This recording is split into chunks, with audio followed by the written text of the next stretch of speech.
Welcome to Code Fix, where you learn and enhance your programming experience. In this video we have shared what is the difference between an iterator and an iterable in Python. In Python, an iterable is an object that can return an iterator, which is an object that can be iterated, looped, upon. An iterable is any Python object capable of returning its elements one at a time, implementing the __iter___ method that returns an iterator object. An iterator, on the other hand, is an object that produces the next value in a sequence using the __next___ method.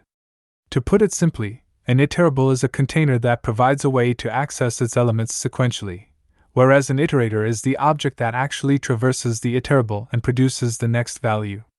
Here is an example to illustrate the difference between an iterator and an iterable. Now let's run this example code. Here is the output you will get. In the example above, my_list is an iterable because it implements the __iter__ method, which returns an iterator object that we store in my_iterator using the iter function. We can then loop through my_iterator to access the elements of my_list one at a time using the __next___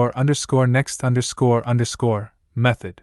Hopefully this video helps you to sort out the issue you were facing. If you still face problem or need further help, just write in comments. I will reply you as soon as possible. Before you go, if you like this video, you can subscribe for this channel for future videos which can help and assist you further.